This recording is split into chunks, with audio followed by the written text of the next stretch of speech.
Hello everybody, my name is Neha Sachdev and I am your English educator at Step Up Academy। और आज हम discuss करने वाले हैं आपकी main course reader book flamingo की लास्ट पोम जिसका नाम है फादर टू सन।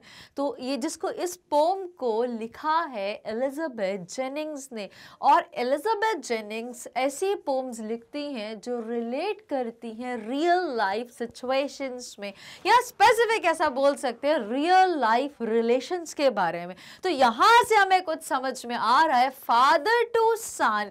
अब फादर टू सन, अब ये जो पिक्चर बता रही है ये तो ऐसा पता चल रहा है कि बहुत अच्छा रिलेशन है, एक फादर और सन के बीच में जो बॉन्ड होता है उसके बारे में बात करी जा रही है। बट लेट्स चेक एग्जैक्टली कि कैसा रिलेशन है इस पोम में फादर और सन के बीच में। क्या बहुत ही हेल्दी है या फिर थोड़ा सा बिटर रिलेशन है जो दोनों शेयर करते हैं, और क्या आगे की चीजें हैं। So come students with me and let's try to understand this beautiful relation in the poem. सो सबसे पहले हम देखते हैं a brief introduction of the poem. एक पोम को ब्रीफली पहले हम डिस्कस करेंगे और इसका मेन आइडिया समझेंगे कि ये पोम को प्रेजेंट किया क्यों गया है, और फिर वर्ड टू वर्ड इस एंटायर पोम को रीड करेंगे which is divided in 4 stanzas having 25 lines. Now The poem Father to Son is about generation gap। तो ये जो मेन चीज है generation gap, इसके बारे में ये पोम है। अब this is very much obvious कि generation gap पेरेंट्स और किड्स या बच्चों के बीच में तो होता ही होता है। This is very obvious. ये आज की कोई चीज नहीं है, या पहले ऐसी होती थी, फ्यूचर में ऐसी नहीं होगी। It would always be there. So this is something that is evident throughout the generation gap.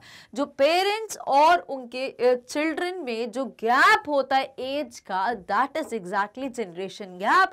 और इस जनरेशन गैप की वजह से बहुत सारे टाइम ऐसा विटनेस किया गया है कि जो रिलेशन होते हैं दैट द टू शेयर, वो बहुत बिटर होते हैं, वो बहुत ही कॉन्फ्लिक्टिंग रिलेशन होते हैं, वो अनहेल्दी या बहुत ही वीक रिलेशन होते हैं। तो ये क्या रीजन होता है कि जनरेशन गैप की वजह से, एज की वजह से हमारे थॉट्स कैसे बदल जाते हैं, हमारी फीलिंग्स, परसेप्शंस, बिलीव्स, आइडियाज, ये सारे कैसे चेंज हो सकते हैं डिस्पाइट कि हम बचपन से उस इंसान के साथ रहे हैं, उन्होंने उंगली पकड़ के बड़ा करा है हमें, उन्होंने सारी चीजें सिखाई है। बट जैसे ही हमारी एज होती है तो तब यह जनरेशन गैप क्यों आता है? तब ऐसा क्यों होता है कि एक एज होने के बाद बच्चे बड़ों को या अपने पेरेंट्स को नहीं समझ पाते? स्पेसिफिकली यहाँ पे बात करी गई है एक सन एक फादर को क्यों नहीं समझ सकता।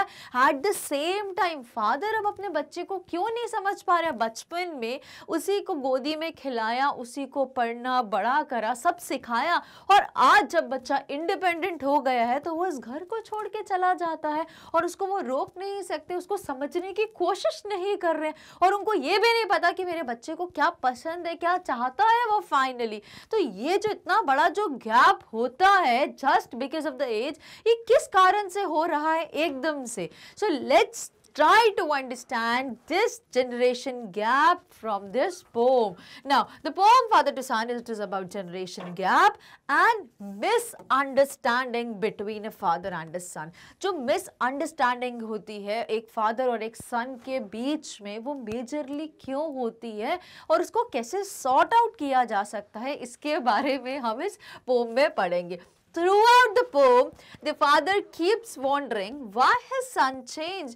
और इस पूरी पोम में फादर बहुत हैरान परेशान है। He is very much troubled. It gives him a deep pain in his heart to understand कि मेरा बच्चा मुझसे खफा क्यों है, वो मुझसे क्यों नाराज है, वो अपने घर में क्यों नहीं आ रहा है, वो मुझसे खुल के बात क्यों नहीं करता है। जैसे हम बचपन में उंगली पकड़ के पूरा टाइम एक साथ स्पेंड करते थे, हम आपस में खेलते थे, मस्ती करते थे, एक साथ खाते थे, तो अब वो टाइम कहाँ चला गया है? ऐसी क्या चीज हो गई है जिसकी वजह से मेरा बच्चा बहुत दूर हो गया है मुझसे? So throughout the poem the father keeps wondering why his son change. पूरी पोम में वो यही सोचते रहते हैं कि ऐसा क्या हो गया है कि मेरा बच्चा मुझसे इतना दूर क्यों चला गया है। both have lived in the same house yet they are strangers to each other.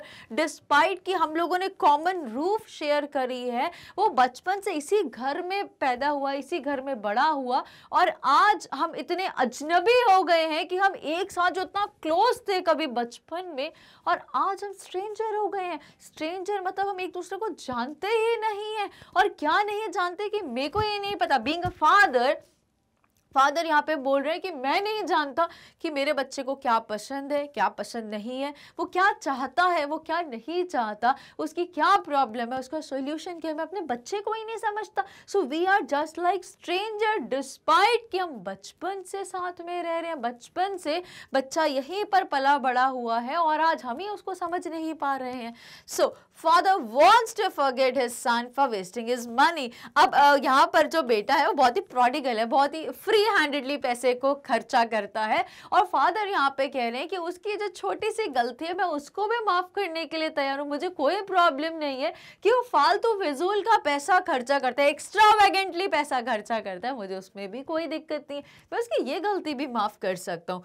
But they don't talk. Major problem क्या है, वो मुझसे बात ही नहीं करता, ना मैं उससे बात करता हूँ. तो अब ऐसा कि क्या चेंज आ गया कि फादर बचपन में अपने बेटे की undue like without any limits, without any bonds उसकी केयर करते हैं, उसको अनकंडीशनल लव, सपोर्ट, मोटिवेशन सब देते हैं, और अब वही फादर अपने बच्चे से बात नहीं कर पा रहे. तो ऐसी कैसी ईगो आ गई है, ऐसी कैसी सर्कमस्टांसेस हो गई कि एक फादर अपने बच्चे को समझने को तैयार नहीं है, या फिर वो उससे बात नहीं करना चाहते हैं. Now in the end the son break silence, और लास्ट में बच्चे को भी लगता है कि अब मुझे कुछ बोलना चाहिए, तो साइलेंस को ब्रेक करता है and tells his father that he is unable to understand himself, कि मैं खुद को ही नहीं समझ पा रहा पापा कि मैं ऐसा क्यों कर रहा हूँ, मुझे इतना गुस्सा क्यों आ रहा है, मैं खुद को नहीं समझ पा रहा हूँ. That he is unable to understand himself and his anger. मेरे गुस्से का कारण क्या है, मैं ये नहीं समझ पा रहा, मुझे सॉरोज, मुझे प्रॉब्लम, मुझे ग्रीफ किससे हैं, क्यों है, ये कैसे सॉर्ट आउट होंगे, मुझे खुद को ही समझ नहीं आ रहा. बोथ शेक हैंड्स, और दोनों आपस में हाथ बढ़ाते हैं. ऐसा नहीं है कि फादर नहीं चाहते अपने सन को अपने घर में रखना, या ऐसा नहीं है कि बेटा नहीं चाहता अपने पापा के साथ उनके घर में रहना, बट प्रॉब्लम इज दैट कि कुछ ना कुछ ऐसे सर्कमस्टांसेस है, या ऐसी ईगो है, या सेल्फ रिस्पेक्ट की बात आ रही है, क्या ऐसी चीज है जो दोनों होप करते हैं कि चलो अब हम हाथ मिलाते हैं, अब हम दोस्ती करते हैं और फिर से पहले जैसे रहने लगते हैं, बट अनफॉर्चुनेटली ऐसा नहीं हो पाता है. सो it is all in when. जितने भी एफर्ट्स वो लोग करते हैं वो सब व्यर्थ में जाते हैं. Both shake hands, hoping that one of them will ask for forgiveness. दोनों आगे दोस्ती का हाथ बढ़ाते हैं कि शायद वो मुझे माफ कर दे. बच्चा सोचता है कि पापा मुझे माफ कर दे, और पापा सोचते हैं कि बच्चा मुझे माफ कर दे और मेरे और अपने ही घर में वापस रहने के लिए आ जाए, और हम फिर से एक अच्छा बॉन्ड डेवलप करना शुरू करें, एक हेल्दी रिलेशन की शुरुआत करें. Hoping that one of them will ask for forgiveness. However, the gap is so much that the difference remains there. और आखिरी में जितनी भी कोशिश होती हैं वो सब व्यर्थ में जाती हैं, क्योंकि जो गैप हो गया है, it is just not of the age, but it is more about the feelings, the bond, the love, the attention, the attachment. इनका जो गैप है इतना बड़ा हो गया है, इतना ज़्यादा गैप आ गई, इतनी दूरियां आ गई है रिश्ते के बीच में कि चाह कर भी वो दूरियों को कम कर पाना बहुत ही मुश्किल हो गया. So this is all about the entire poem father to son, जो आज हम इस वीडियो में डिस्कस करेंगे word to word. So please stay connected, because ये पोम के थ्रू पोएटेस बताना चाहती है कि ऐसा ये जो आज की जनरेशन्स में ऐसे जो थॉट्स फीलिंग्स आ गई हैं ये क्यों है, और एक्चुअली में नहीं होना चाहिए. एटलीस्ट एक पेरेंट्स और किड्स या पेरेंट्स और चिल्ड्रन का रिलेशन बहुत ही हेल्दी होना चाहिए. That should be beyond all. तो please stay tuned till the end of the video. अब जल्दी से समझते हैं what exactly is the main idea of the poem. Poem किसके आसपास घूम रही है. The central idea of the poem is the generation gap which occurs when the communication link between two generations break due to mutual lack of understanding, tolerance and acceptance. The poem reveals an internal conflict that a father undergoes when his son grows up and possesses his own interests, ideas, and perceptions. The unhappy father complains that he cannot understand his child despite having been lived together for so many years under one roof. अब यहाँ पे क्या pome बताती है हमें कि जो central idea है, जो मेन आइडिया है इस पोम का, वो ये है कि जनरेशन गैप जो होता है रिलेशंस के बीच में, कब, जब ये जो कम्युनिकेशन का लिंक है दो जनरेशन गैप के लोगों के बीच में, एक छोटी एज और एक बड़ी एज के इंसान में, जब प्रॉपर कम्युनिकेशन नहीं हो पाता है तो ये कम्युनिकेशन ना होना एक बैरियर बन जाता है एक हेल्दी रिलेशन में. सो when the communication link between two generations break due to a mutual lack of, किसकी वजह से होता है? lack of understanding. एक दूसरे को समझ नहीं पाते, एक दूसरे को बर्दाश्त नहीं करते. अगर पापा ने डांट भी दिया अपने बेटे को तो अपना ही समझ के तो डांटा, इसमें क्या गलत हो गया? सो वो टॉलरेंस नहीं है, वो पेशेंस नहीं है, वो अंडरस्टैंडिंग नहीं है और वो एक्सेप्टेंस तो है ही नहीं. तो इन सब की वजह से क्या होता है, ये जो गैप है जिसको हम बोल रहे हैं generation gap, but in multiple reasons की वजह से जो गैप है ये और बड़ा हो रहा है. The pome reveals an internal conflict that a father undergoes when his son grows up. अब ये जो प्रॉब्लम है, ये जो एग्जैक्टली ये जो पोम है, ये रिवील करती है एक इंटरनल कॉन्फ्लिक्ट को जो एक फादर अंडरगो करते हैं. कब होता है ये? बचपन में तो एवरीथिंग इज ओके, पापा बच्चा बिल्कुल, पापा और बेटे अपनी उंगली पकड़ के एक साथ चलते हैं, पूरा उनको घुमाते हैं, जो उनको चाहिए उनकी सारी नीड्स, डिमांड्स, विशेस को अनकंडीशनली फुलफिल करते हैं और अनकंडीशनल लव सपोर्ट देते हैं. तो अचानक से ऐसा क्या होता है, जब बच्चा ग्रो करता है तो इतना मैच्योर हो जाता है कि उसको सब समझ में आने लग जाती है चीज़ें और वो डिसाइड कर लेते कि अब मुझे इस घर में ही नहीं रहना, मुझे इन पेरेंट्स के साथ नहीं रहना, स्पेसिफिकली पापा के साथ तो नहीं रहना. सो ये जो इंटरनल कॉन्फ्लिक्ट हैं ये एकदम से क्यों ग्रो कर जाते हैं? जैसे कि एक बच्चा ग्रो करता है और पॉजेस हिज ओन इंटरेस्ट और वो सोचता है कि अब मेरी लाइफ है, मैं इसको अपने तरीके से जीऊँगा, मैं जो करना चाहता हूँ, जैसे करना चाहता हूँ, मैं फ्रीडम लेना चाहता हूँ.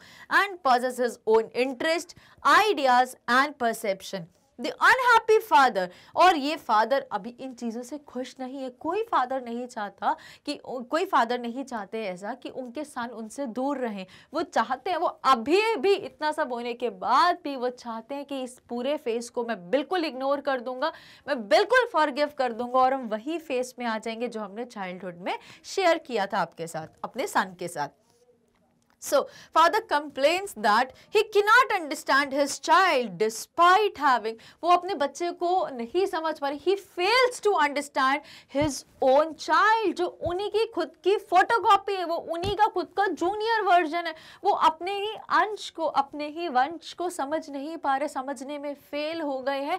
डिस्पाइट इस फैक्ट के बावजूद कि वो थ्रू आउट, वो शुरू से लेके एक साथ एक घर में रहे हैं, बट फिर भी वो अपनी ही कॉपी को आज समझ नहीं पा रहे कि क्या एग्जैक्टली चीजें चल रही हैं उसके साथ. Now, instead of bonding together, they have drifted apart. अब इस टाइम पे क्या हो जाना चाहिए, इतने सालों से उनका जो फादर और सन का बॉन्ड है वो बहुत ज़्यादा स्ट्रॉन्ग हो जाना चाहिए. लाइक वाई ऐसा बोला जाता है, लाइक फादर लाइक सन.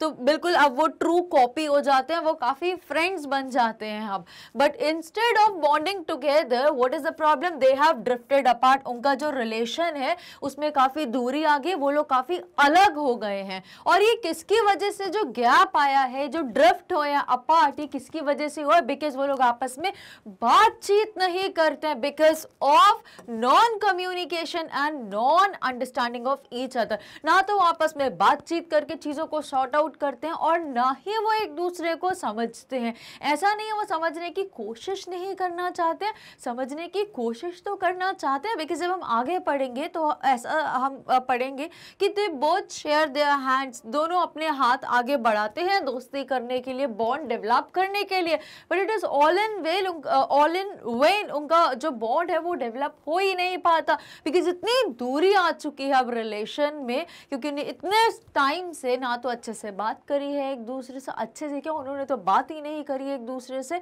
और एक दूसरे को समझना तो बहुत ही दूर की बात है ना। If both of them decide to take a lead and are willing to forget and forgive, और अब अगर दोनों की साइड से, फादर की साइड से और सन की साइड से, अगर दोनों इनिशिएटिव भी लेते हैं, बिकॉज दोनों कहीं ना कहीं चाहते हैं कि यस बाकी लोगों जैसे हमारा भी रिलेशन, एक फादर सन का रिलेशन बहुत अच्छा बने, बहुत हेल्दी रिलेशन बने, और हमारे में बहुत अच्छे स्ट्रॉन्ग बॉन्ड बने। तो जब वो चाहते हैं ऐसा, when they if both of them decide to take a lead, अगर वो इनिशिएटिव भी लेते हैं और उनकी अगर इच्छा है टू फॉरगेट एंड फॉरगिव, कि जो भी पुरानी बातें हैं उनको भूल जाए, उनको माफ कर दे, खत्म करे और नया पार्ट को स्टार्ट करे, सो देयर रिलेशनशिप में इम्प्रूव, तो हो सकता है उनका रिलेशनशिप सुधर जाए, उनका रिलेशनशिप इम्प्रूव हो जाए।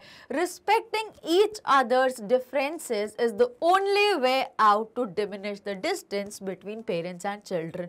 और यहाँ पे फाइनली इस मेन आइडिया में जब पोम एंड होती है तो ये बताया गया है कि रिस्पेक्टिंग ईच अदर्स डिफरेंसेस, देखो ये तो यूनिवर्सल फैक्ट है, ये तो लाइक थ्रू आउट, ये तो हमारा हिस्ट्री या ये हमारा एंशिएंट एक्सपीरियंस भी ये कहता है कि generation gap is something which would always exist, ये तो हमेशा पेरेंट्स और बच्चों में एग्जिस्ट करेगा ही करेगा, because this is something very common and very obvious. तो ये जो जनरेशन गैप है इसका सिर्फ एक सॉल्यूशन है, बिकॉज ये गैप क्या करता है, सिर्फ दूरियां क्रिएट करता है। ऐसा क्यों होता है, बिकॉज पेरेंट्स वो जिस एज में होते हैं वो बच्चों की एज से पास हो चुके होते हैं, काफ़ी मेच्योर है, लाइफ को उन्होंने बहुत क्लोजली ऑब्जर्व करा है, and also they have gone through various ups and downs of life, तो उन्होंने लाइफ को बहुत प्रैक्टिकली ऑब्जर्व करा है, इसलिए वो काफ़ी मेच्योर हो गए। और बच्चों को ऐसा लगता है कि हमारे पेरेंट्स गलत है, हमें टोकते रहते हैं, हमें हर चीज़ में मना करते रहते हैं,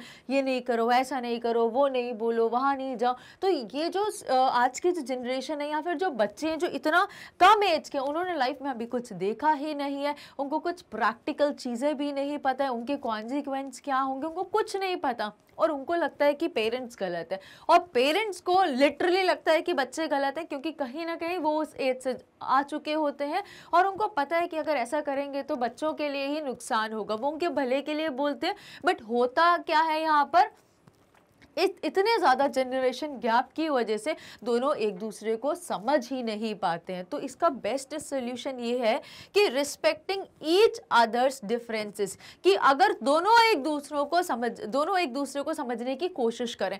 पेरेंट्स अगर समझें कि ठीक है अभी वो कर रहे हैं, उनकी एज ही ऐसी, हमने भी किया था, अपने आप करेंगे गलती होगी तो अपने आप सुधर जाएंगे, अपने आप रियलाइज होगा, मत टोको मत बोलो, जो कर रहे हैं उनको फ्री करने दो, it's their life after all.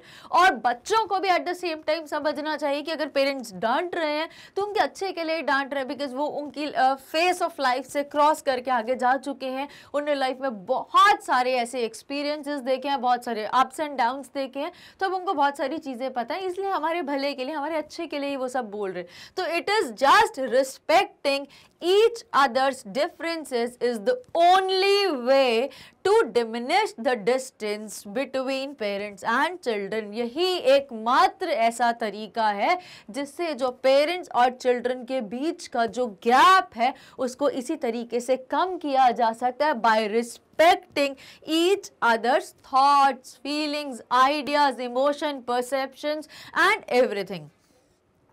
Now अब हम पढ़ते हैं हमारी पोम को वर्ड बाय वर्ड। अभी हमने क्या देखा, सबसे पहले एक ब्रीफ इंट्रोडक्शन देखा और उसके बाद हमने समझा कि what exactly is the main idea of the poem, poem किसके आसपास रिवॉल्व कर रही है, सेंट्रल थीम क्या है, मेजर आइडिया क्या है, चीफ आइडिया क्या है इस पोम का। अब हम पोम को वर्ड टू वर्ड रीड करेंगे, समझेंगे और इसके बाद इसको समराइज करके समझेंगे। So come students, let's try to understand the poem word by word. Please be careful, please be alert. ये बहुत ही प्रैक्टिकल और बहुत ही प्रोवोकिंग लेसन इम्पार्टिंग पोम है, so please be very careful. I do not understand this child. अब ये यहाँ पर आई कौन है? पोम स्टार्ट होती है जब फादर ऐसा बोलते हैं, ऐसा स्टेटमेंट देते हैं, I do not understand this child। अब ऐसा बोल रहे हैं जैसे कि वो उसको जानते ही नहीं, वो स्ट्रेंजर है। मैं इस लड़के को ऐसे बोलते ना, I don't know who is standing, this child, this boy, this girl, तो ऐसा बोल रहे हैं जैसे कि उसको जानते ही नहीं, ये स्ट्रेंजर। अगर वो उनका बेटा है तो ऐसे बोलना चाहिए ना, I don't understand my child। मैं अपने बेटे को ही, वो अपना बेटा तो बोल ही नहीं रहे हैं, वो बोलते मैं इस लड़के को, इस बच्चे को समझ नहीं पा रहा, why I don't know। So I don't understand this child। यहीं पे हमें कौन सी फीलिंग आ रही है? ये इस छोटे से सेंटेंस को पढ़ के हमें इतनी नेगेटिव फीलिंग आ रही है इस रिलेशन के लिए कि यहाँ से हमें पता चल सकता है कि ये जो स्ट्रेंजनेस है इस रिलेशन में, जो डिस्टेंस है, जो गैप है, वो काफी ज्यादा बड़ा है। Though we have lived together now in the same house for years। अब कह रहे हैं यहाँ पे फादर कि हालांकि हम सेम घर में इस सेम रूफ को शेयर करें इतने सालों से, बट फिर भी मैं अपने बच्चे को, इस लड़के को, इस बच्चे को मैं नहीं जानता हूँ। ये जानते हुए कि हम इतने सालों से एक कॉमन प्लेस पे रह रहे हैं, कॉमन प्लेस शेयर कर रहे हैं, बट फिर भी मैं इस बच्चे को नहीं जानता हूँ। आई नो नथिंग ऑफ हिम। मुझे कुछ नहीं पता उसको क्या पसंद है, उसको क्या पसंद नहीं, उसकी लाइक्स डिसलाइक्स, उसकी हॉबीज, उसके गोल, उसकी एम्बिशन, उसको क्या बनना है, क्या करना है, कहाँ जाना है, कैसे करना है, मुझे उसके बारे में कुछ भी नहीं पता। तो ये कैसा हो सकता है पॉसिबल जब एक घर में एक कॉमन रूफ के नीचे एक फादर और एक सन रहता है? तो इज दैट पॉसिबल कि फादर को नहीं पता हो कि उनके बच्चे को क्या करना है, उसको क्या अच्छा लगता है, उसको क्या बनना है आगे जाके, उसको क्या चीजें नहीं करनी अच्छी लगती है, क्या खाना पसंद है, क्या पहनना पसंद है, किसके साथ घूमना, उसकी हॉबीज क्या है, लाइक्स डिसलाइक, उसकी चॉइस क्या है?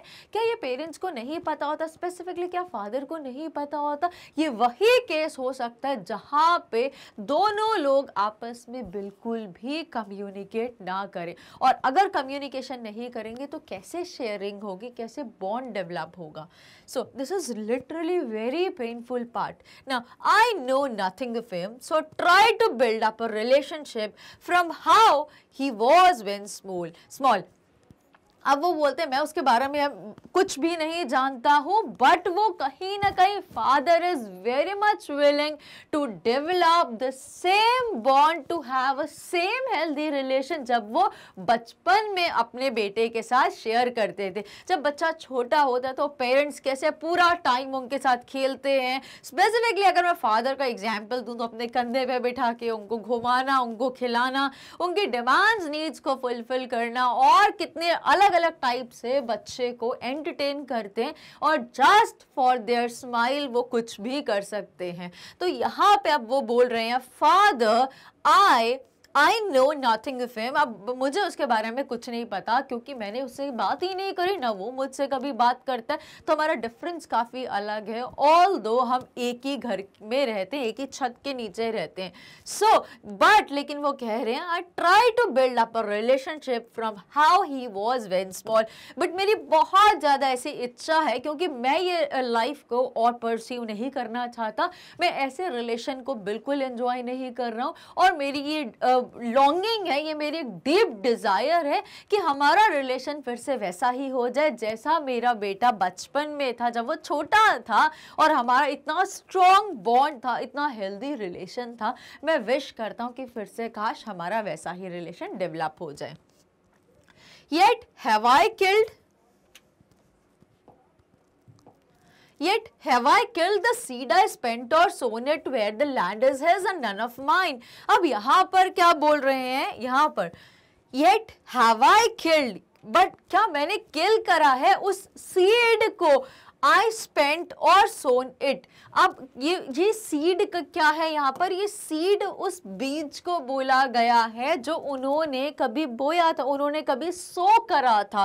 तो किसकी बात हो रही है यहाँ पे, उनके बेटे की बात हो रही है, बिकॉज बेटा जो है वो उन्हीं का आगे की जनरेशन है, वो उन्हीं का पार्ट है जिसको अपार्ट नहीं किया जा सकता है, उन्हीं का ब्लड है उसके अंदर भी, तो बोलते हैं वो मेरा ही पार्ट है। सो येट हैव आई किल्ड, क्या मैंने उस अपने जो बीज को मैंने मिट्टी में बोया था कि कल को ये फ्रूट्स यील्ड करेगा, तो क्या मैंने उस बीज को अपने हाथों से ही मार दिया है?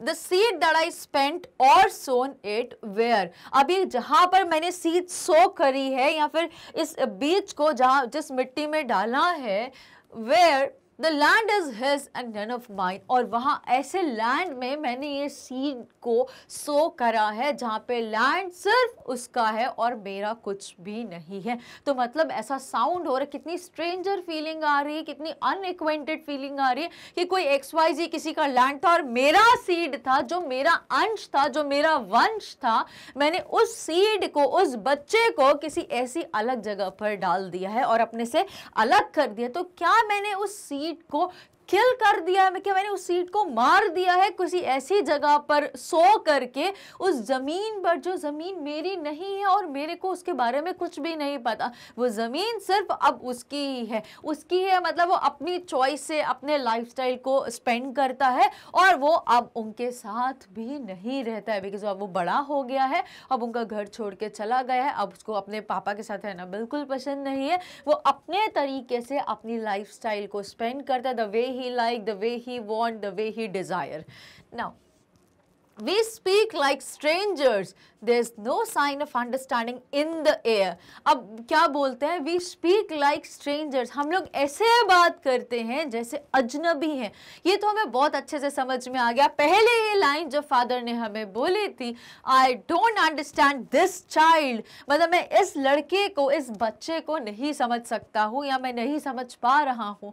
तो ऐसा क्यों बोला, इस लड़के को क्यों बोला? Father should have said I don't understand my child, मैं अपने बच्चे को समझ नहीं पा रहा। तो वो सेंस ऑफ बिलोंगिंगनेस का तो थोड़ा सा पता चलता, बट यहाँ पर तो वो बिल्कुल भी समझ नहीं आ रहा और यहाँ से हमें बहुत अच्छे से जस्टिफाई हो गया कि yes they speak like strangers, there is no sign of understanding even in the air. अब वो बोल रहे हैं कि हम दोनों के बीच में कोई इतना छोटा सा साइन भी नहीं है अंडरस्टैंडिंग का, दूर दूर तक कहीं ने हवा में भी ऐसी बात करो तो बिल्कुल it's not possible. So in the air यहाँ पे समथिंग बताने के लिए यूज हुआ है, लाइक समथिंग इम्पॉसिबल बताने के लिए, जो दूर दूर तक कभी रियलिटी में कन्वर्ट नहीं हो सकता।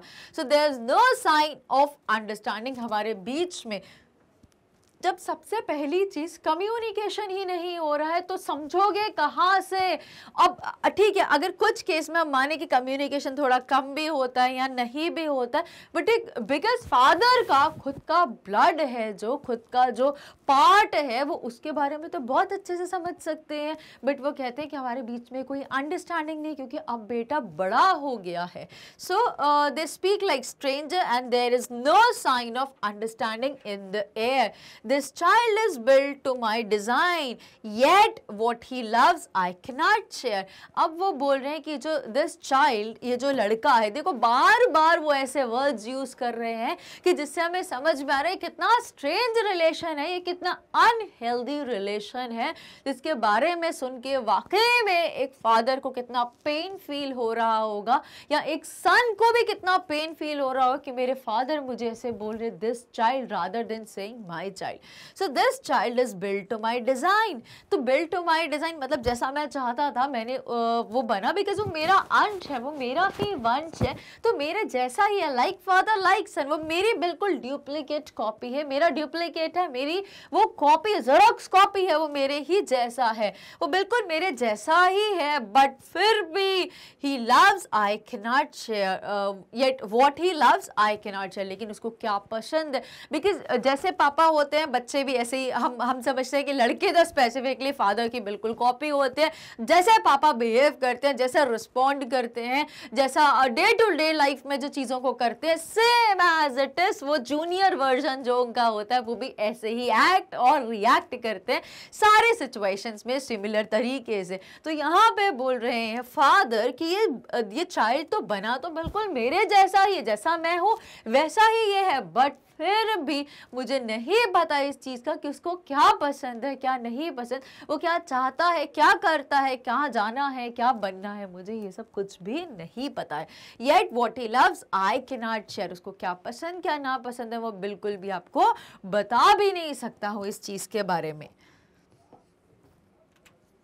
Silence surrounds us. I would have him prodigal returning to his father's house, the home he knew, rather than see him make and move his world. I would forgive him too, shaping from sorrow a new love. अब यहाँ पर क्या बोल रहे हैं father? Silence surrounds, और silence surrounds us. और जब कभी अगर, बिकॉज हमने ऐसा ही पढ़ा, there is no communication, generation gap तो है, बट वो और वाइडन कैसे हो रहा है? ये जो इतना बड़ा, ये जो यॉर्निंग गैप, जो हेयरलाइन गैप समझ में आता है, बट ये जो यॉर्निंग गैप हो गया, इतना ड्रास्टिक गैप हो गया, ये किसकी वजह से हो गया? एक तो generation gap, that is very obvious. तो अगर मैं इसको आपको ऐसे समझाऊं,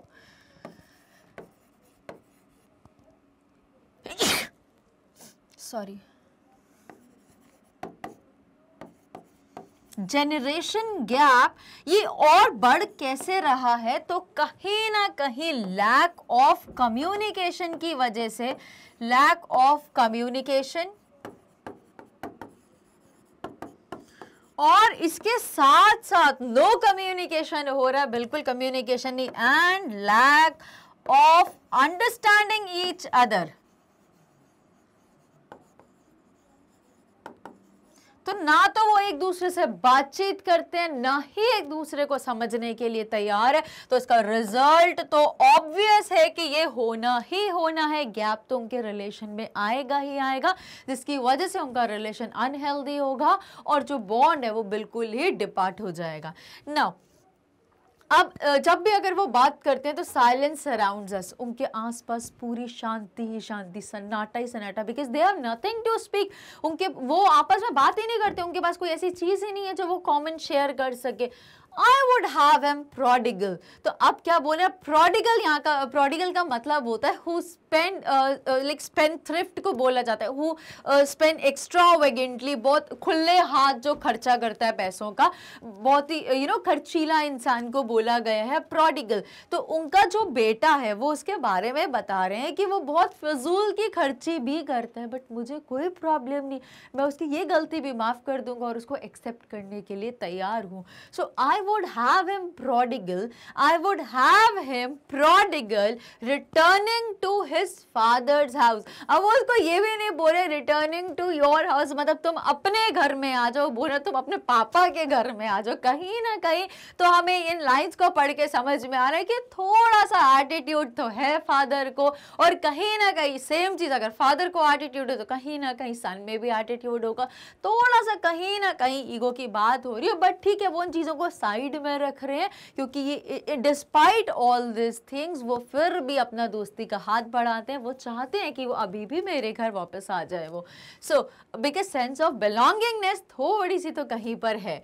सो I would have him prodigal returning to his father's house, और मैं चाहता हूँ कि भले वो कितना भी खर्चीला है, वो फिजूल के ही पैसे क्यों नहीं खर्च करता, बट फिर भी आई वुड वांट कि वो मेरे घर वापस आ जाए, वो अपने पापा के घर वापस आ जाए, द होम ही न्यू, उस घर में वापस आ जाए जिसको वो बचपन से जानता है, जहाँ पे वो बचपन से रह रहा है, और जिसने अपना बहुत इंपॉर्टेंट और crucial face of life childhood जहाँ पे स्पेंड करा है, वो वहां पर वापस आ जाए, rather than see him make and move his world। और इसकी बजाय कि वो बिल्कुल ऐसा करना, वो फादर ऐसा बिल्कुल नहीं चाहते कि बेटा ऐसा करे कि rather than C him make and move his world, कि वो अपनी एक दुनिया बना ले और उसी को परस्यू करे, उसी को कंटिन्यू करे, उसी में रहे। फादर ऐसा बिल्कुल भी नहीं चाहते कि उनका बेटा उनसे दूर कोई दुनिया बना ले, अपना एक वर्ल्ड बना ले जिसमें ना तो वो वहाँ पे जा सकते हैं और ना उनका बेटा फादर के पास आ सकता है, और उसी का वर्ल्ड हो जिसमें वो जैसे चीज़ों को चाहता है वैसे ही कंटिन्यू करे और वो दोबारा यहाँ पर ना आए। तो फादर ऐसा बिल्कुल भी नहीं चाहते हैं, बिकॉज अब जो सिचुएशन है ऐसी हो गई है, क्योंकि सन जो है अब फादर से दूर रहता है, वो दूसरे घर में रहता है, तो फादर को ये जो डिपार्टेड रिलेशन है वो बिल्कुल भी एक्सेप्ट नहीं कर पा रहे, उनको बहुत पेन हो रहा है ये चीज़ों को देख के और समझ के। Now I would forgive him too, shaping from sorrow a new love. अब वो बोल रहे हैं I would forgive him too, मैं इन सारी चीज़ों के लिए, जो भी उसने गलतियां करी हैं या कोई भी ऐसी चीज़ करी, मैं उन सब चीज़ों को माफ़ कर दूंगा। I would forgive him too, मैं इस चीज़ के लिए भी उसको माफ़ कर दूंगा कि वो मुझे छोड़कर मेरे घर से चला गया, उसने एक दूसरा घर ले लिया, वहीं पे रह रहा है, अगर वो मेरे पास आएगा तो मैं इस चीज़ के लिए भी उसको माफ़ कर दूंगा।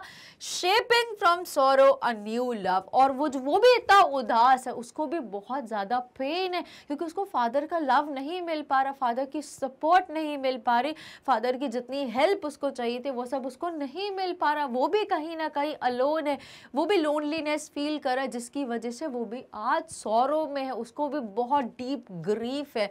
तो वो कह रहे हैं कि shaping from sorrow a new love, और इस दुख कि ऐसी जो सिचुएशन है, इस नेगेटिव सिचुएशन से भी मैं बाहर हम लोग आ सकते हैं और एक बहुत नया प्यार शुरू कर सकते हैं, एक नए रिलेशन की शुरुआत कर सकते हैं अब भी। Father and son, we both must live on the same globe and the same land. अब father and son, अब हम दोनों को, मतलब father को और son को कहाँ पे रहना चाहिए? We both must live on the same globe and the same land. On the same globe and the same land. तो यहाँ पे मतलब ये नहीं बोल रहे कि हमें इस वर्ल्ड में इसी लैंड पर रहना है, ये तो ऑफ कोर्स ये एक्सप्लिसिट वर्ड्स तो यही है, बट इनके पीछे का जो मीनिंग है, जो हम इन्फर कर सकते हैं, वो कहीं ना कहीं ये बोलना चाह रहे हैं कि बिकॉज हम दोनों बाप बेटे हैं, हमारा इतना क्लोज रिलेशन है जो बाय ब्लड जो बना है, तो हम दोनों को कुछ भी हो जाए, we both must live on the same globe, कुछ भी हो जाए, हम दूसरे अलग अलग घर में तो दो लोग नहीं रह सकते, हमें एक ही घर में रहना होगा और एक जैसी फीलिंग्स, एक बहुत अच्छा सा बॉन्ड शेयर करना होगा और हमारे रिलेशन को एक हेल्दी रिलेशन बनाना होगा। So we must live on the same globe and same land, एक ही छत के नीचे, एक ही रूफ के नीचे, एक घर में रहना होगा, एक थॉट्स, एक फीलिंग, एक लव के रिलेशन के साथ। ही स्पीक्स, अब यहाँ पे कौन बोलता है? अब ही स्पीक्स। अब इतनी देर से तो फादर बोल रहे थे, वो अपनी फीलिंग्स एक्सप्रेस कर रहे थे, वो अपना डीप सीटेड जो सॉरो था वो उसको एक्सप्रेस कर रहे थे अपने बच्चे को बताने के लिए कि अब तुम वापस आ जाओ, जो भी तुमने गलतियाँ करी, तुमने इतना पैसा खर्च करते हो, तुम अलग घर में रहते हो, तुम अपनी लाइफ परस्यू कर रहे हो अपने तरीके से, मैं सब तुम्हें फॉरगिव कर दूंगा, बस तुम मेरे पास एक बार आ जाओ और फिर हम ये सारी चीज़ों को फॉरगिव करके एक नया लव का बॉन्ड शेयर करेंगे, एक नया रिलेशन डेवलप करना शुरू करेंगे। सो अब ही स्पीक्स, तो यहाँ पर ही कौन है? अब यहाँ पर बच्चा, अब इतनी देर से फादर बोल रहे थे तो अब बच्चा अपना पॉइंट रखता है फादर के सामने। So he speaks, I can not understand myself. अब फादर जब बोल रहे थे कि आई कैन नॉट, ये पोम स्टार्ट यहाँ से हुई थी, I can not understand this child, मैं इस बच्चे को नहीं समझ पाता, तो अब बेटा बहुत देर से सुन रहा था और कहीं ना कहीं ये लाइन को पढ़ के हमें समझ में आ रहा है कि बेटा भी बहुत सॉरो फील कर रहा है, उसके हार्ट में भी उतना ही पेन है जितना फादर के हार्ट में है, और इसीलिए वो यहाँ पर बोलता है सन कि even I cannot understand myself, पापा आप क्या मुझे नहीं समझोगे, मैं तो खुद को ही नहीं समझ पा रहा, I cannot understand myself, मैं खुद को नहीं समझ पा रहा कि मेरे को इतना गुस्सा क्यों आता है, मेरे को इतना दुख किस चीज का है और वो दुख के कारण मेरे को इतना गुस्सा क्यों आता है, तो एंग्विश, एंगर का क्या रीजन है वो मुझे समझ में नहीं आता। Why anger grows from grieve. तो पापा मेरे को खुद को ही ये चीज समझ नहीं आती है कि why anger grows from grieve.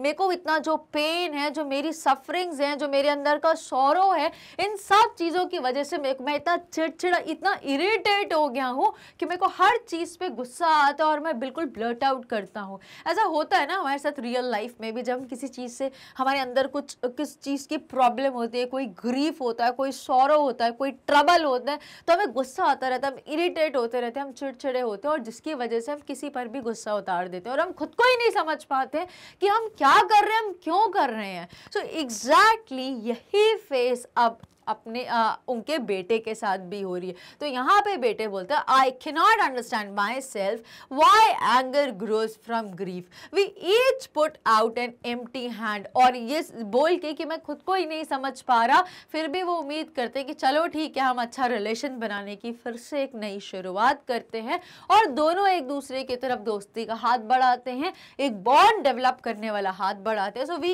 Each put out an empty hand. अभी एम्प्टी हैंड क्या बोला है कि कोशिश तो कर रहे हैं, but it is all in vain. ये बिल्कुल व्यर्थ कोशिश है, निष्फल कोशिश है।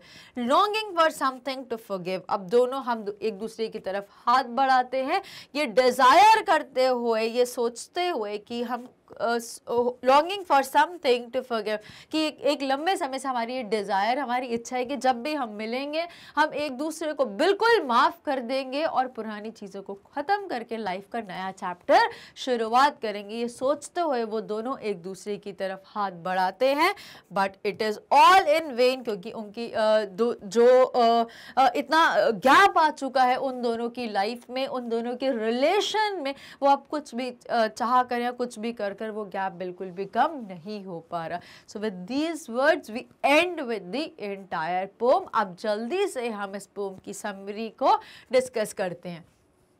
So the poem is about the agony of a father where he rants about the unsettling relationship with his son. अब agony का मतलब क्या होता है? The poem is about the agony of a father. Father को इतना गुस्सा है, इतना पेन है, इतना उनकी जो suffering है उसकी वजह से। So agony is extreme physical और mental suffering. उनको physical भी है, mental भी है, वो बहुत दिलो जान से बहुत ज़्यादा वो pain feel कर रहे हैं, extreme sorrow feel कर रहे हैं, किसकी वजह से? उनके बेटे के अलग होने की वजह से, और वो एक्सप्रेस भी नहीं कर पा रहे। और अगर एक्सप्रेस करते हैं और होप करते हैं कि कुछ पॉजिटिव हो जाए, तो वो पॉजिटिव चीज़ें भी उनको पॉजिटिव रिजल्ट नहीं देती हैं। वो सारी एक्टिविटीज़ उनकी फ्रूटलेस हो जाती है, अनप्रोडक्टिव प्रूव करती हैं। Now, the poem is about the agony of a father where he rants about. अब rant का मतलब क्या होता है? Speak or shout at length in an angry in passion वे।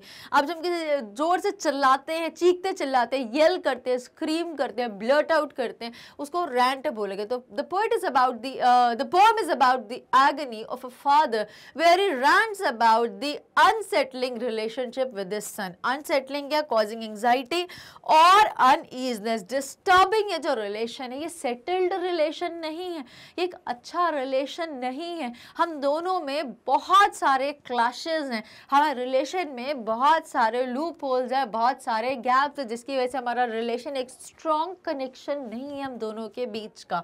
तो वो इन चीज़ों से उनको बहुत प्रॉब्लम हो रही है, और वो प्रॉब्लम को चिल्ला चिल्ला के वो बताना चाह रहे हैं कि this is what exactly.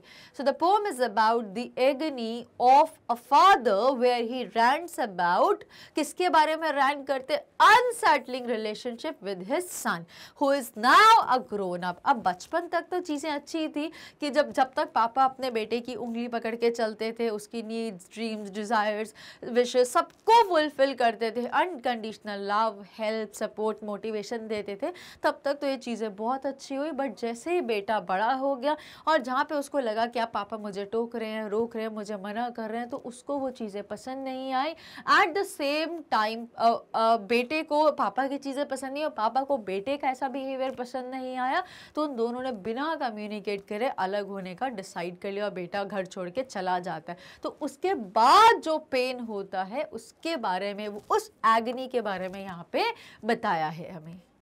he shares that although they had lived together in the same house for years, he doesn't understand him. अब यहाँ पर क्या बोलते हैं, हालांकि he shares that, he कौन है यहाँ पे, अगेन यहाँ पे बात हो रही है डैड की, यहाँ पे बात हो रही है फादर की. So father shares that although they had lived together in the same house, हालांकि हम दोनों इस एक घर में इतने सालों से रहते आए हैं, but he doesn't understand him. but फिर भी पापा अपने बेटे को समझ नहीं पा रहे. father doesn't understand him. इतने सालों में इतने सालों से हम एक साथ रह रहे हैं, हमने इतना क्लोजली एक दूसरे को ऑब्जर्व करा है, हम दोनों का रिलेशन इतना स्ट्रॉन्ग था पहले बचपन में, बट फिर भी क्योंकि आज वो बड़ा हो गया है तो मैं उसको समझ क्यों नहीं पा रहा हूँ. तो इसकी वजह से उनको बहुत, उनका हार्ट बहुत हैवी हो गया है, उनका माइंड बहुत लोडेड हो गया है कि ऐसा क्या हो रहा है, क्या चल रहा है जो मैं अपने बच्चे को ही समझ नहीं पा रहा हूँ, या वो मुझे समझने की कोशिश नहीं कर पा रहा है, और हमारे रिलेशन में इतना गैप आ गया है, इतनी दूरियां आ गई हैं. Further, he doesn't know anything about him, and even if you try to build up a relationship with him like the one when he was a small child, he was in vain. अब यहाँ पर बोलते हैं कि अगर वो लाख कोशिशें करें कि मैं उसको, उसकी जो भी गलतियाँ हैं या उसकी जो कुछ नेचर है कि वो लाइक वो स्पेंडथ्रिफ्ट है, वो खुले हाथों खर्चा करता है, वो बहुत खर्चीला है, अगर मैं इन चीज़ों को इग्नोर भी कर दूँ, इन चीज़ों को एक्सेप्ट भी कर लूँ, तब भी चाह कर भी हमारा रिलेशन अच्छा नहीं हो पा रहा है. जितनी भी कोशिशें हम कर रहे हैं, they all are going unproductive. So he doesn't know anything about him. उस ही कौन है यहाँ पे, ही अगेन यहाँ पे फादर की बात हो रही है.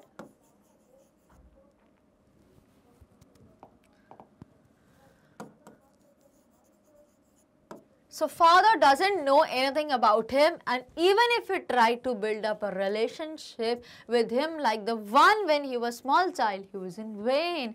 अब यहाँ पर क्या बोल रहे हैं कि he doesn't know anything about him. उनको उनके बारे, फादर को अपने बेटे के बारे में, इसके बेटे के बारे में कुछ भी नहीं पता, कुछ भी नहीं पता, क्या पसंद क्या नापसंद, what he likes, dislikes, hobbies, interest, nothing, कुछ भी नहीं पता अपने बेटे के बारे में. And even if try to build up, even if he, और अगर फादर कोशिश भी करें कि अब एक अच्छा हेल्दी रिलेशन बिल्ड करने की अपने बेटे के साथ, like the one when he was a small child, वैसा ही रिलेशन बिल्ड करने की कोशिश करें जैसा कि जब वो बच्चे थे इतना स्ट्रॉन्ग रिलेशन वो शेयर करते थे, और अगर आज भी वो चाहे कि वही वाला रिलेशन हम शेयर करें, तो it is all in vain. ये सब व्यर्थ है, ये सब, इन चीज़ों के कोई भी पॉजिटिव रिजल्ट्स नहीं मिल रहे, हमारा रिलेशन कुछ भी करके अच्छा नहीं बन पा रहा है. Okay, let's check with the meaning of vain. जो हम बार बार वर्ड यूज कर रहे हैं उसको एक बार पढ़ लेते हैं. According to the context, having or showing an excessively high opinion of one's appearance, abilities or worth, जहाँ पे सारी चीजें निष्फल हो रही हैं. Heading with the next part. So he further says that even if his son looks like him, like father, like son, वो उन्हीं का अंश है, उन्हीं का वंश है, उन्हीं का जूनियर वर्जन है.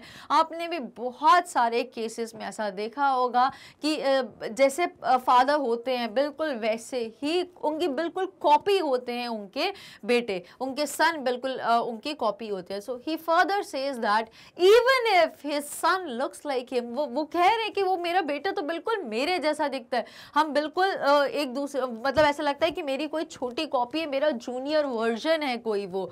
Yet he doesn't know what he loves, but फिर भी वो ये नहीं जानते हैं कि उसको क्या चीज़ें पसंद हैं, उसको क्या चाहिए लाइफ में, उसको क्या नहीं करना है, उसको कहाँ जाना, क्या बनना, ये सब कुछ भी नहीं पता है.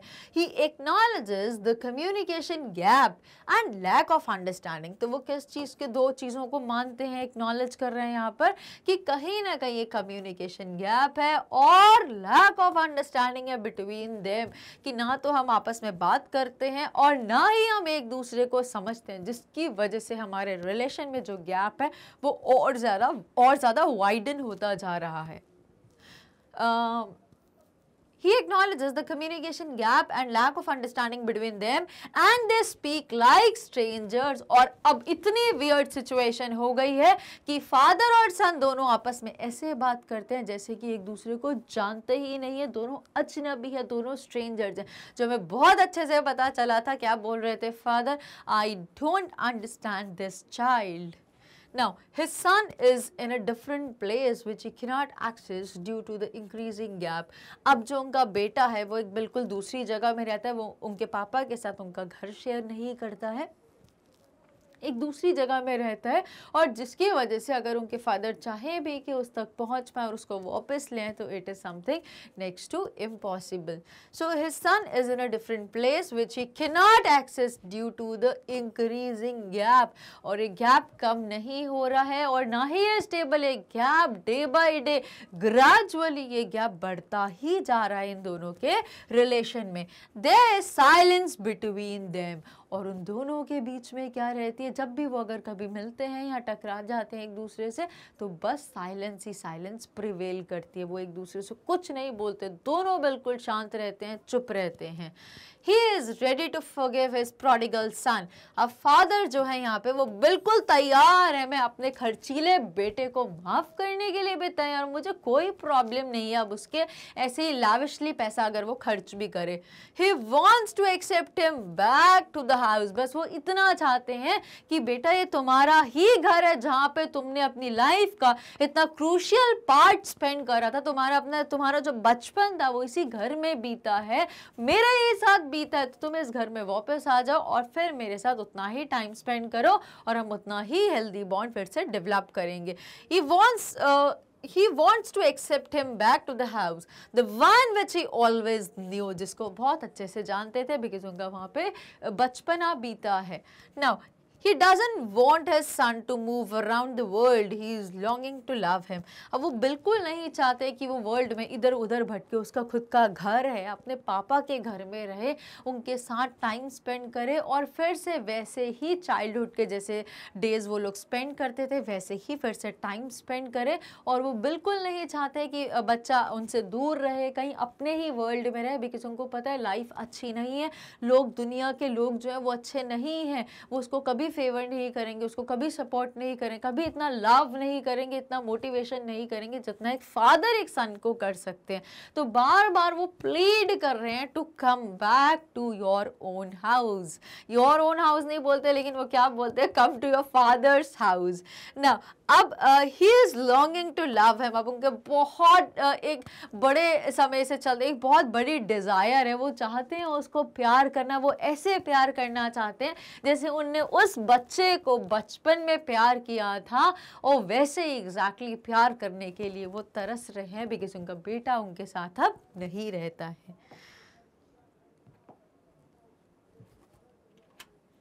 The son finally speaks up and shares what he feels. अब यहाँ पर फाइनली एंड में बेटा बोलता है अपने पापा को, बिकॉज इतनी देर से वो सुन रहा था कि फादर अपनी सारी फीलिंग्स एक्सप्रेस कर रहे हैं और कहीं ना कहीं वो समझ पा रहा था सन की इतना जो ग्रीफ है, इतना जो सॉरो है उनके हार्ट में, वो इतने सालों से उसको कैरी कर रहे हैं, बट अब क्योंकि उनकी एज और ज़्यादा हो गई तो वो उसको कैरी नहीं कर पा रहे, इसीलिए अब वो चाहते हैं कि उनका बेटा उनके पास वापस आ जाए. तो सन अब फाइनली बोलता है, the son finally speaks up and shares what he feels. कि अब बेटा बोलता है कि अब मुझे exactly क्या लगता है वो ये बताता है. He is at a stage where he cannot understand himself. अब वो बोल रहे हैं पापा आपने जैसे पोम exactly स्टार्ट हुई थी बिगनिंग में, वो फादर बोलते हैं अपने बेटे को I cannot understand this child, मैं इस बेटे को नहीं समझ सकता. तो यहाँ पर अब सन बोलता है कि आप मुझे नहीं समझ सकते, मैं तो खुद को ही समझ नहीं पा रहा कि मेरे साथ हो क्या रहा है, मेरे को इतना गुस्सा क्यों आता है चीज़ों, मेरे में ऐसा कौन सा पेन है मेरे अंदर जिसको मैं बियर नहीं कर पा रहा और मैं गुस्से के फॉर्म में सब पे गुस्सा हो रहा हूँ, इरिटेट हो रहा हूँ. So he is at a stage where he can not understand himself. ये बेटा बोल रहा है, he feels grieve about the growing distance between them. अब उसको क्या पेन है, उसको क्या प्रॉब्लम है कि मैं अपने पापा के साथ नहीं रहता।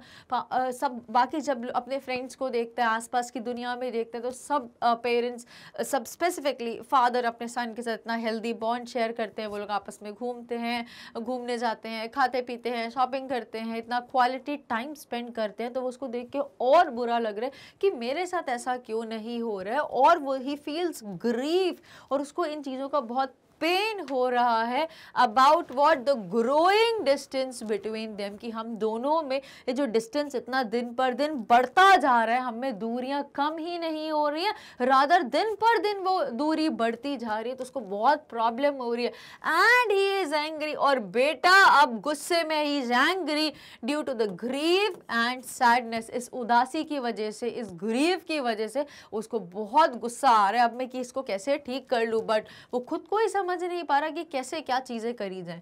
They put out an empty hand towards each other, और यही सोच के कि वो भी बिल्कुल भरे हुए हैं, फादर और बेटा भी, तो इस उम्मीद से कि चलो चीजें ठीक करते हैं, वो दोनों आपस में एक दूसरे की तरफ हाथ बढ़ाते हैं। They put out an empty hand towards each other, but none of them holds it. But because इतना ज़्यादा गैप आ चुका है कि दोनों कितनी भी कोशिश करें वो हाथ को स्ट्रांगली पकड़ने की, तो वो नहीं पकड़ पा रहे। इट इज़ समथिंग, इससे आप ऐसा समझिए कि दूरियां इतनी ज़्यादा हो गई हैं कि जितनी भी कोशिश करी जाए दूरियां ख़त्म नहीं हो रही हैं, और कहीं ना कहीं अभी भी दोनों के बीच में डिस्टेंस है। Now They want to forgive each other, वो दोनों चाहते हैं कि हम दोनों एक दूसरे को माफ़ कर दें। फादर तो बिल्कुल रेडी हैं उसको एज इट इज़ अपने बेटे को एक्सेप्ट करने के लिए, उसकी सारी गलतियां को ओवरलुक करने के लिए, फॉरगिव करने के लिए। एट द सेम टाइम बेटा भी रेडी है कि जो भी जैसा भी पापा ने कहा मैं उन सब चीज़ों को माफ़ कर देता हूँ, मैं सब चीज़ों को भूल जाता हूँ, और अब हम एक अच्छा रिलेशन शुरू करते हैं। But it's just not possible.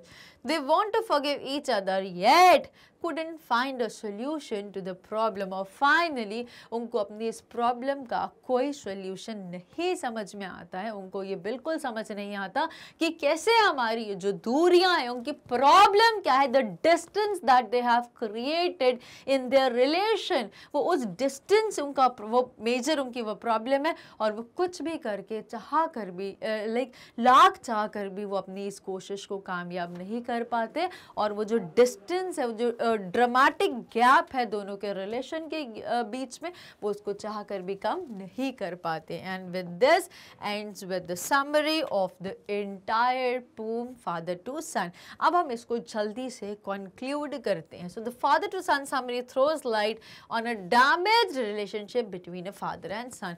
इस पोम को, एंटायर पोम को डीपली समझने के बाद हम ये कंक्लूड कर सकते हैं कि एक फादर और सन के बीच में इतना बुरी तरीके से जो डैमेज रिलेशन है, एक डैमेज रिलेशन, एक पुअर रिलेशन, एक अनहेल्दी, एक वीक रिलेशन जो है, उसके बारे में हमें यहाँ पर पता चला है। Now let's try to understand the all literary devices or the poetic devices used in this poem Father to Son. So पहला literary device है हमारा favorite वाला, that is alliteration. Alliteration का मतलब क्या होता है? Repetition of consonant sounding words, alphabets at the beginning of the word. ऐसा कोई word except vowels a e i o u के अलावा अगर कोई consonant word repeat हो रहा है, हर एक कोई ऐसा alphabet repeat हो रहा है हर एक beginning of the word में या consequently, तो उसको हम alliteration बोलते हैं. So it is the occurrence of the same sound at the beginning of all adjacent or closely connected words. Example, the seed I spent or sown, seed I spent or sown, SSS. We speak like strangers, SS. Silence surrounds us, SS. Father's house, the home he knew, HH. Then anger grows from grief, grows grief. जी, तो ये कुछ repetition of alphabets देखिए, consonant sounding alphabets at the beginning of words. Next is antithesis. Antithesis opposite दो words को एक साथ एक flow में यूज किया गया है, उसको हम antithesis बोलते हैं. So in this figure of speech, two contrasting your opposing ideas are put together. Example, the land is his and none of mine. जो लैंड है वो पूरा का पूरा उसका और मेरा उसमें क्या है, बल्कि जो फादर है वो ही उसका ओरिजिनेटर है, वही उसका क्रिएटर है. फादर, सन को कौन क्रिएट करता है? सन को इस वर्ल्ड में कौन लेके आता है? फादर. अब वो बोल रहे हैं कि वो अब इस लैंड, ऐसे लैंड में जा चुका है जहाँ पे सब कुछ उसका है और मेरा उस पर कोई भी हक नहीं है. So everything is his and nothing is mine. ये again antithesis है. Shaping from sorrow to a new love. तो एक sorrow वाले फेस से लेके बिल्कुल न्यू लव तक अब मैं सब चीज़ों को करने को तैयार हूँ, वो सारी चीज़ों को भुलाने के लिए, ख़त्म करने के लिए और एक नई लव वाली लाइफ को शुरू करने के लिए. So again it is a beautiful use of antithesis from this poetic device. Next is metaphor. Simile और मेटाफर एज लाइक का यूज किया जाता है, बट वो दो चीज़ों को कंपेयर करने के लिए जो एग्जैक्टली कंपेरेबल नहीं होती हैं. So it is a poetic device use to make a comparison between two things that aren't alike but do have something in common. But कोई चीज़ ऐसी होती है जो उन दोनों में कॉमन होती है, जिसकी वजह से हम दो चीज़ों को कंपेयर करते हैं. So the seed I spent or sown it where the land is his and none of mine. Here seed and land refers to the father's efforts. तो seed I spent, क्या कोई पेड़ लगा रहे थे क्या, जो कोई बीज लगाया? तो seed को यहाँ पे किससे कंपेयर किया गया? seed is the son. और land किसको रेफर करता है? seed I spent or sown it where the land is his and none of mine. तो seed और land किसको रेफर कर रहे हैं? seed is the father's effort और land क्या है? रेफर करता है growing up his son, कि वो मैंने कितने एफर्ट्स करे थे अपने बेटे को पाल पोस के बड़ा करने में, और वो बड़ा हुआ और वो मेरे को छोड़ के चला गया. तो अब वो क्या, यहाँ पर जो सीड, जिस बच्चे को मैंने पैदा करा था, एंड देन अब वो उस वो जो लैंड में रहता है, that is all his and nothing is mine. तो जितने भी वो सारे जो रिलेशन था, जो एफर्ट्स थे, वो सब खत्म हो गए, and now it is all he and he only. So similarly as like का एग्जैक्टली कंपैरेबल वर्ड्स को जब हम यूज करते हैं दो सिमिलर चीजों को, it is a device used to make comparison using as or like, as white as snow, as beautiful as peacock. तो as white, we speak like simile कैसे बात करते हैं? जैसे कि strangers बात करते हैं. दो stranger जैसे बात करते हैं, हम बाप और बेटे भी ऐसे ही बात करते हैं. So this is the use of simile in this poem. So that is all about the discussion of the different and the most simple poetic devices used in the poem. Now let's immediately start with discussion of the question answer which are given at the end of this poem, Father to Son. Now heading with the first question, does the poem talk of an exclusively personal experience or is it fairly universal? क्या father यहाँ पे जिस pome में जो बात हो रही है, क्या father talk of an exclusively personal experience जो पर्सनली फादर के साथ बीता है, या फिर ये ऐसा कोई टॉपिक है which is fairly universal, like it happens everywhere, इसमें कोई नई बात नहीं है कि मेरे साथ ही ऐसा क्यों हुआ. So let's see with the answer. The complain and anger of a father against his headstrong son is common in every home and land. तो अब ये बोल रहे हैं कि कोई ऐसी प्रॉब्लम है जो सिर्फ मेरे ही साथ नहीं हुई है, बल्कि ये आज के टाइम में हम हर दूसरी फैमिली में इस प्रॉब्लम को देख सकते हैं. सो this is not something exclusively personal experience नहीं है, it is Fairlie universal problem of today's generation, कि वो अपने से बड़ों को समझने की कोशिश नहीं करते और जो बेस्ट उनको समझ में आता है कि क्विट करना, कि छोड़ दो चीज़ों को और ख़त्म करके दूसरी जगह चले जाओ. This is the universal problem. The poem doesn't talk of an individual father's personal experience. ये जो poem है किसी एक father के individual father के personal experience के बारे में बात नहीं कर रही है, universal problem को raise कर रहे हैं. In every home the tries to rule while the youngsters usually revolt.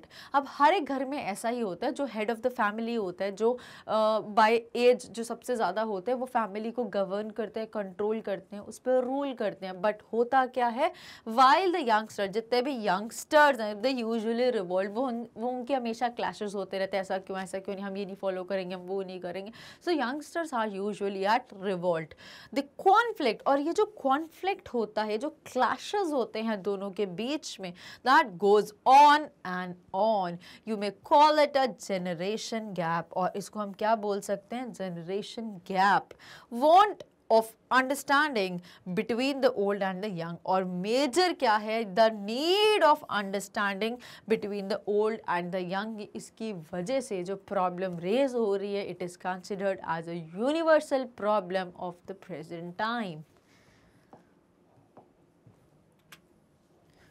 Next, how is the father's helplessness brought out in the poem? अब father की helplessness, like father को ऐसा feel हो रहा था, I am helpless, मैं चाहा कर भी अपनी मदद नहीं कर पा रहा, मैं चाहता हूँ कि अपने बच्चे को माफ़ कर दूँ, उसको वापस बुला लूँ, बट कुछ भी करके I feel like I am helpless, मैं अपनी हेल्प नहीं कर पा रहा. So what are the things जो हमें पढ़ के समझ में आई? So the poem brings out the helplessness of a father. His relationship with his son has turned sour. उनका जो रिलेशन है अपने बेटे के साथ, वो बहुत ही बिटर हो गया, वो बहुत ही सावर हो गया है. They live in the same house, despite कि वो एक ही घर में रहते, एक छत के नीचे रहते हैं. He has built and brought up the child according to his own plan. उनने बच्चे को रेश करा, born and brought up करा अपने तरीके से, जैसा वो चाहते थे अपने बच्चे को बनना.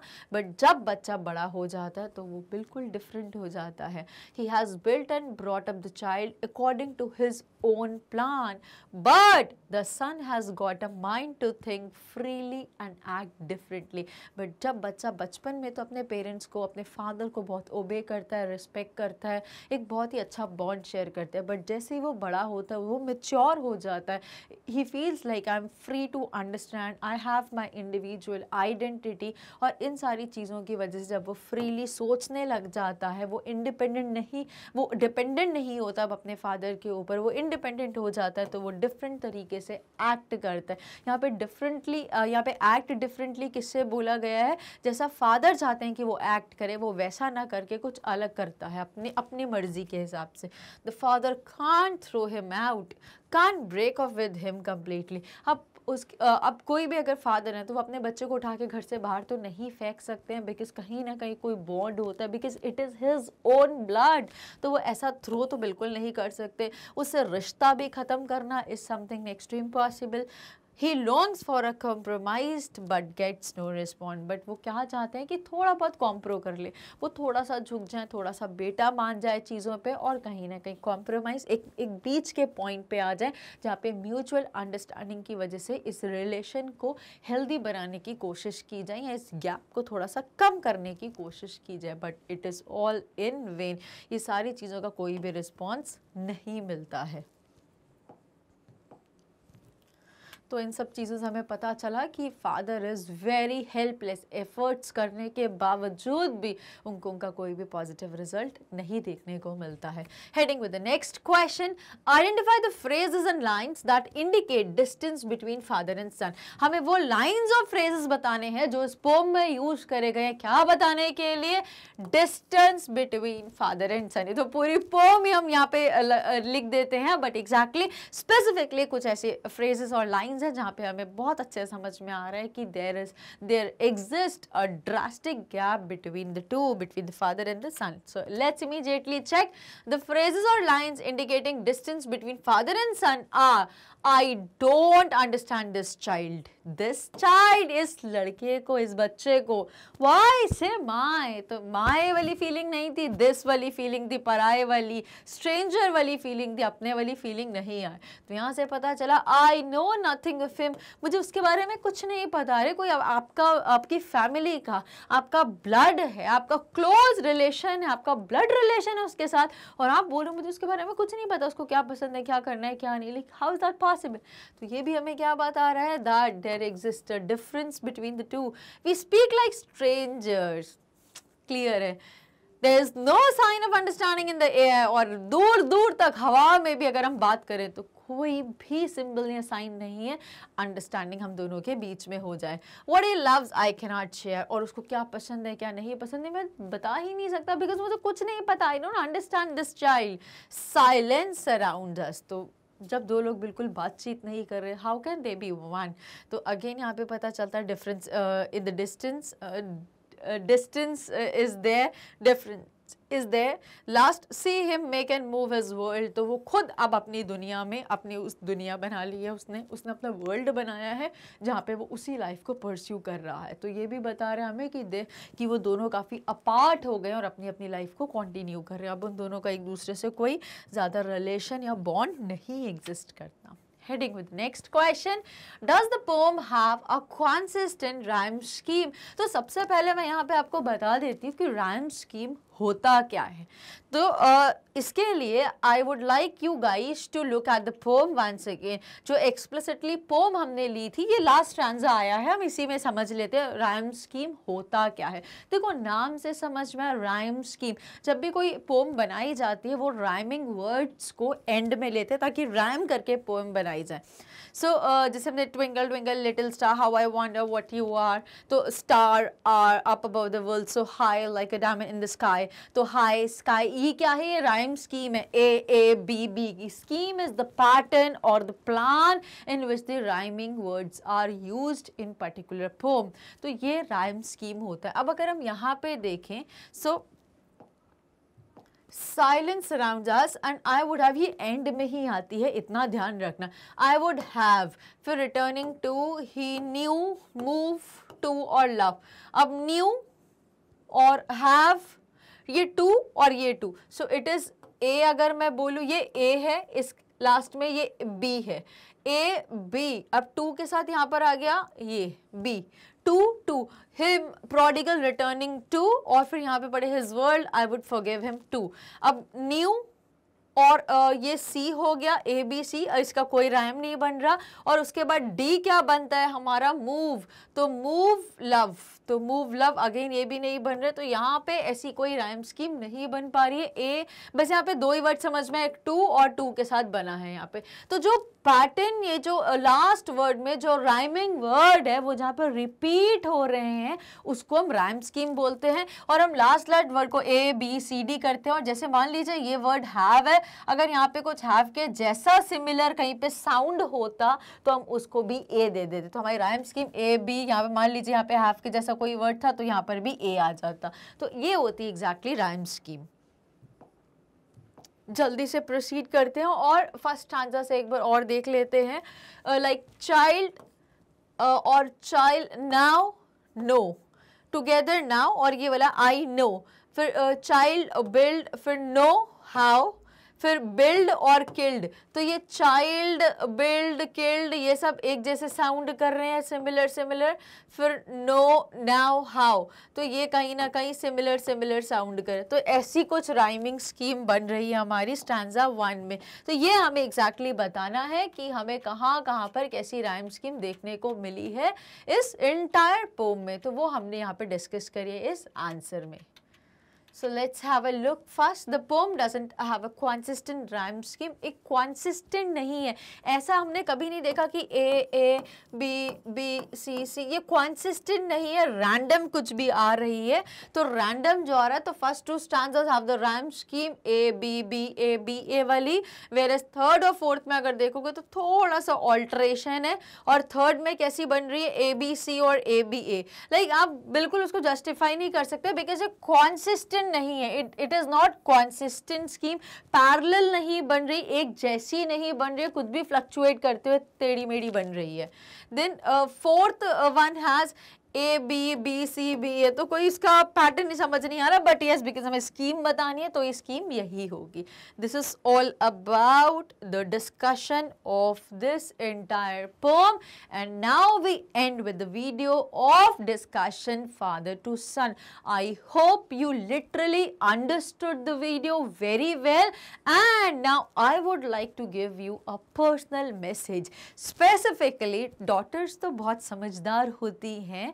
Now personal request from this platform. I would request all dear beloved sons of the proud prince, तो अपने प्राउड फैमिली, प्राउड फादर के प्राउड बच्चों को, लड़कों को स्पेसिफिकली ये रिक्वेस्ट है कि please try to understand your father, try to ignore their bit little mistakes, because याद रखना जब आप छोटे थे तो क्या आपने 10 गलतियां करी, क्या आपके पापा ने आपको कभी 10 बार मारा या आपको 10 बार डांटा? उन्होंने 10 बार और आपको प्यार किया, आपको अनकंडीशनल लव, सपोर्ट, मोटिवेशन दिया, और बिना अपनी नीड्स, डिजायर, वांट्स का ध्यान रखते हुए पहले आपकी नीड्स, ड्रीम्स, डिजायर्स, वांट्स को फुलफिल करा. So now I would really like to wind up with the video, but मेरा मैसेज को ध्यान रखना, लव अनकंडीशनली, चाहे पापा हो या फिर आपकी मदर क्यों ना. So thank you very much for watching the channel,